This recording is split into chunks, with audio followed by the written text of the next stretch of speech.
Hello students, good morning. Are you enjoying our study?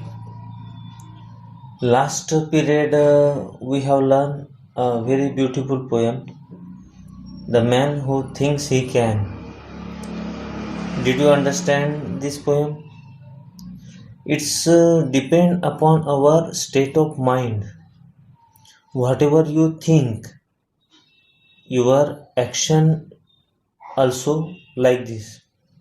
So if you are confident, then we will get success in our activity. But if you frightened to do anything, then you will get unsuccess. So what does poem suggest us? To be positive and to be confident in your life. So after this poem, students, we are going to see pointers related with this poem. So open the page number 43. So what is first question given? First question is answer the questions orally. Orally means तोंडी उत्तर द्यायचे आहे. Though it is given orally, but you have to write down in your notebook. Okay. So first question is when you are beaten. When you are beaten, the means line start of this poem is also this word. If you think you are beaten, then you are beaten. जेव्हा तुम्ही विचार कराल की मला कोणतरी मारणार, तर तुम्हाला मारणार, because it is depend upon your state of mind. तुमच्या मनाच्या स्थितीवर आहे. जर तुम्हाला असं वाटत असेल की कोणी आपल्याला मारणार, तर तुम्हाला कोणी न मारणारच. So if you think that no one will beat me, then no one will touch you. So be confident, be positive while you think yourself. So first answer is if you think you are beaten, then you are beaten. Question number 2, when are you afraid of doing something? म्हणजे तुम्ही कुठलीही गोष्ट करताना केव्हा भीता?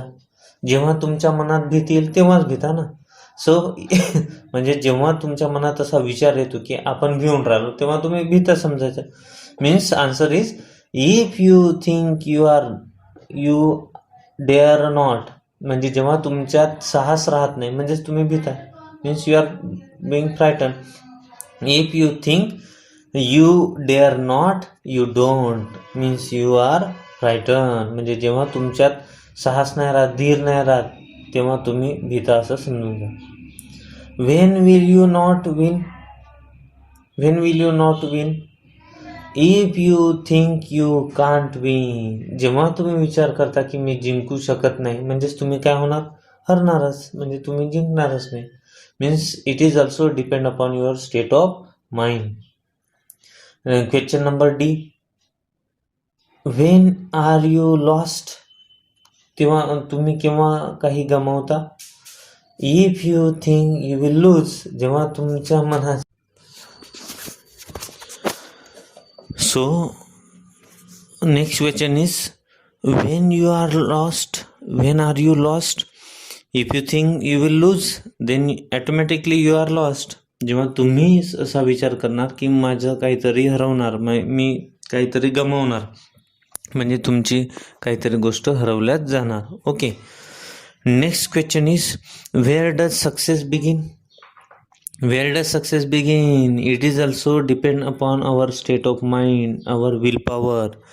So if you think positive or if you have a good will to be a success, then at the time your success begins. Okay. Question number F, what should you do if you want to win a prize? What should you do if you want to win a prize? जर तुम्हाला एखादी बक्षीस जिंकायचं असेल तर तुम्ही काय करायला पाहिजे. So you have to confident about the success.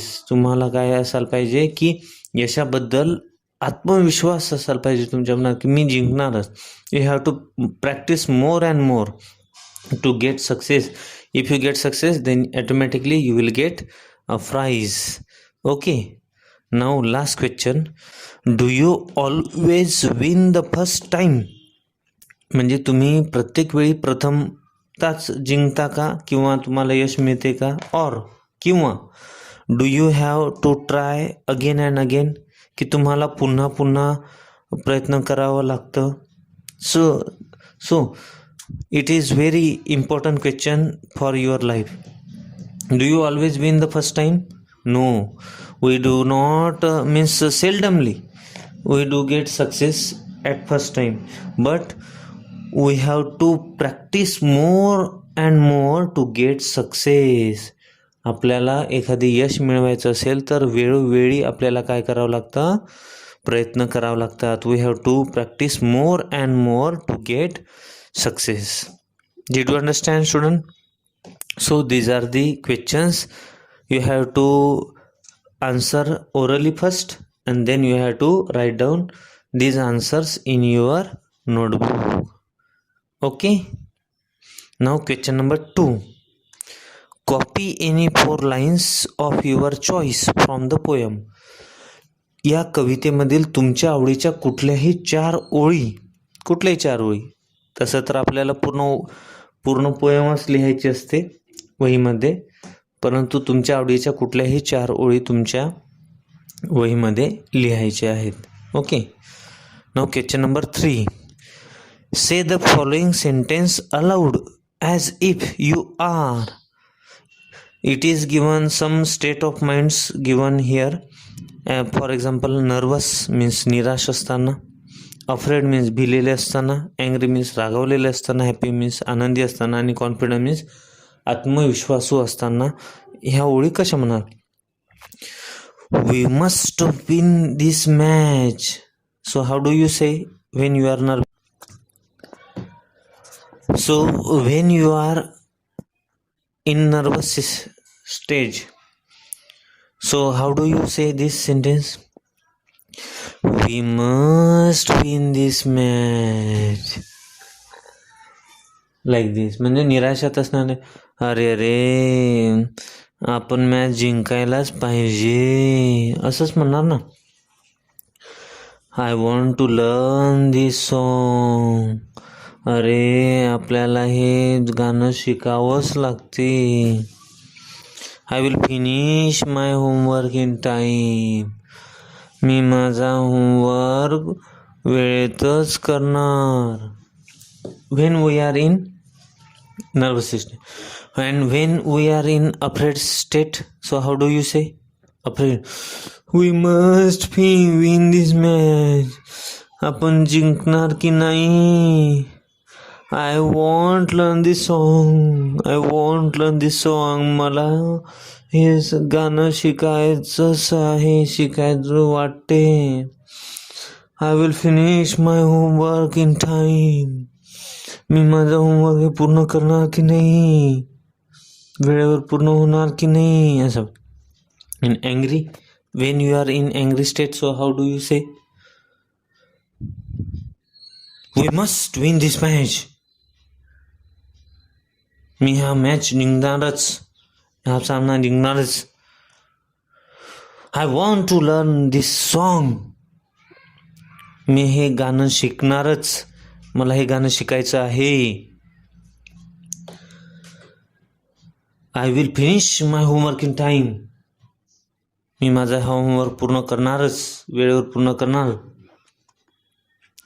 Happy. So when you are in happy, we must win this match. अरे वा, मी हे सामना जिंकणारच. I want to learn this song. अरे वा, मी हे गाणं गीत शिकणार, मला गाणं हे शिकायचं आहे. I will finish my homework in time. मी माझं होमवर्क काय करणार?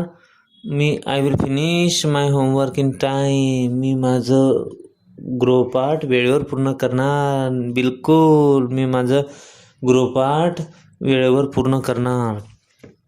And when you are in confident we must win this match. मी हा सामना जिंकणारच. I want to learn this song. मला हे गीत शिकायचं आहे.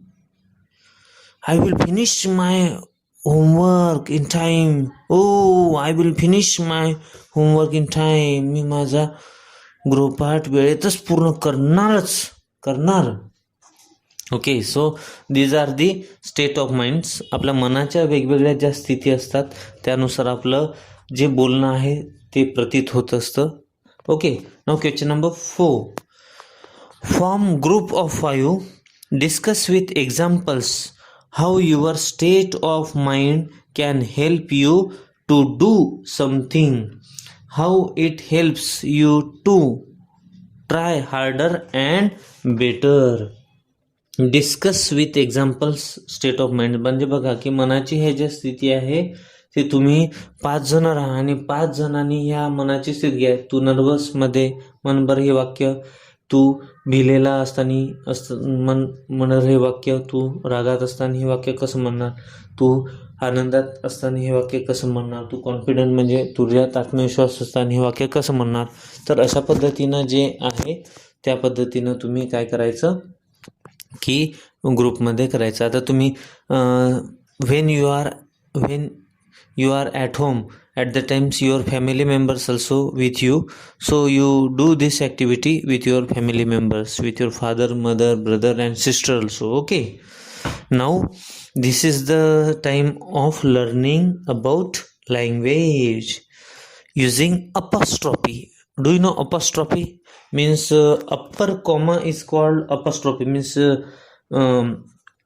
it is the sign like a comma or single, means sign like a comma, but it is given in upper side. Means वरच्या दिशेला जे दिलेला असतो कॉमा त्याला आपण काय म्हणू, अपॉस्ट्रॉफी म्हणू. For example, it is given word, then you can automatically understand.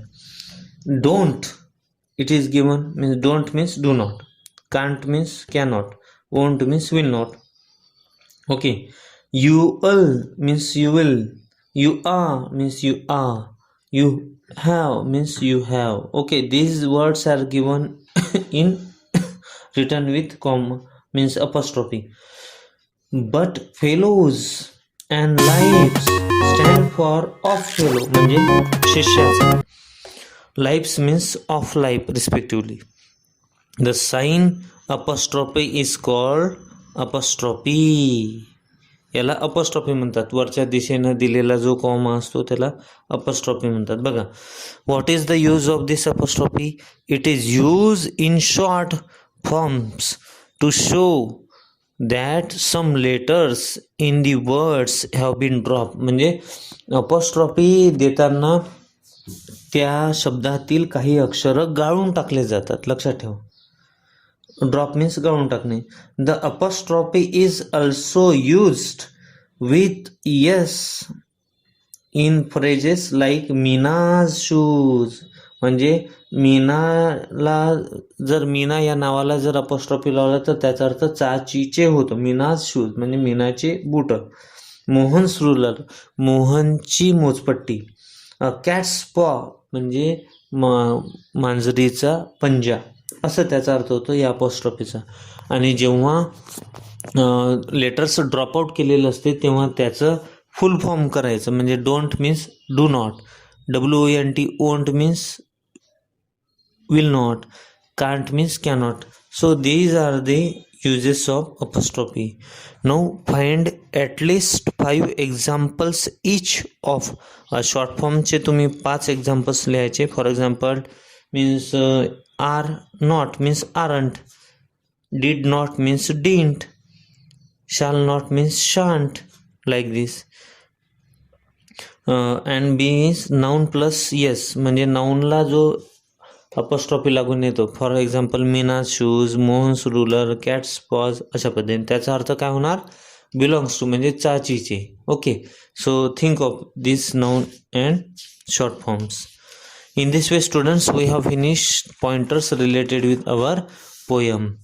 Don't forget to complete this exercise in your notebook. Have a good day. Best luck for your study.